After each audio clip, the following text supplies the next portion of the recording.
તાજેતરમાં જ અંકલેશ્વરની royal academy computer ક્લાસીસની આડમાં ચાલતું ડુપ્લિકેટ માર્કશીટનું કૌભાંડ સામે આવ્યું હતું, જેમાં પોલીસે જયેશ પ્રજાપતિ નામના આરોપીની ધરપકડ કરી હતી અને ડુપ્લિકેટ માર્કશીટ તેમજ કોમ્પ્યુટર મળી ₹45,000નો મુદ્દામાલ જપ્ત કરાયો હતો। આરોપીઓ માત્ર 15,000માં ડુપ્લિકેટ માર્કશીટ બનાવી આપતા હતા। આ મામલામાં ડુપ્લિકેટ માર્કશીટ બનાવી આપનાર દિલ્હીના ભેજાબાજને ઝડપી પાડવા પોલીસે તપાસનો ધમધમાટ શરૂ કર્યો હતો। જયેશ પ્રજાપતિ પાસેથી પોલીસને દિલ્હીના ભેજાબાજનો માત્ર મોબાઈલ નંબર જ મળી આવ્યો હતો, જેના આધારે પોલીસે ટેકનિકલ સર્વેલન્સ શરૂ કરી એક ટીમ દિલ્હી રવાના કરી હતી। જો કે ગુનો દાખલ થયા બાદ આરોપી ચંદન પ્રભાકર પાંડે જૂનો મોબાઈલ નંબર બંધ કરી અંડરગ્રાઉન્ડ થઈ ગયો હતો।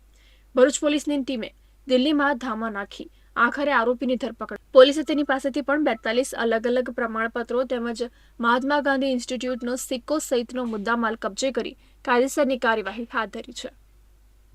રોયલ એકેડમી કમ્પ્યુટર ક્લાસીસની આડમાં એક ગેરકાયદેસર રીતે ધોરણ 10, ધોરણ 12 અને આઈટીઆઈના ડુપ્લિકેટ માર્કશીટ અને સર્ટિફિકેટ મળે છે અને એની સાથે મુખ્ય આરોપી છે જયેશ કિશનલાલ પ્રજાપતિ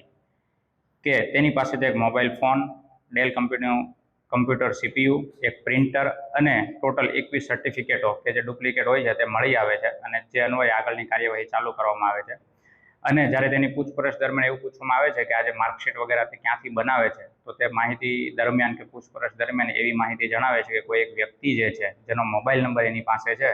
જે એમના કોન્ટેક્ટમાં રહી અને તેમની પાસેથી ડુપ્લિકેટ માર્કશીટ વગેરે મંગાવતો હોય છે, તો એસઓજી પીઆઈ દ્વારા એ નંબરની ઊંડાણપૂર્વક તપાસ કરવામાં આવે છે અને તે તપાસમાં એવું જાણવા મળે છે કે આ જે મુખ્ય આરોપી છે જે હાલ દિલ્હી સ્થિત છે અને ટેકનિકલ સોર્સ અને હ્યુમન સોર્સિસની મદદથી એસઓજી પીઆઈની ટીમ જે છે તે દિલ્હી ખાતે રવાના થાય છે અને દિલ્હી જઈ અને ત્યાં જે મુખ્ય આરોપી છે તેને પકડી પાડવામાં આવે છે, જેનું નામ ચંદનકુમાર પ્રભાકર પાંડે જણાય આવે છે અને તે ત્યાં દિલ્હી ખાતે વજીરપુર ઇન્ડસ્ટ્રીયલ એરિયામાં રહેતો હોય છે અને ત્યાં સર્ચ ઓપરેશન કરતાં તેમની પાસેથી પણ ડુપ્લિકેટ સર્ટિફિકેટ અને પ્રમાણપત્રો ટોટલ 42, આ ઉપરાંત મહાત્મા ગાંધી ઇન્સ્ટિટ્યૂટનો એક સ્ટેમ્પ એક મળી આવે છે, એક મોબાઈલ, એક લેપટોપ વગેરે વસ્તુ મળી આવે છે અને ત્યાંથી ટ્રાન્ઝિટ રિમાન્ડ લઈ ભરૂચ લઈ આવવામાં આવે છે અને આગળની કાયદેસરની કાર્યવાહી હાલ ચાલુ છે।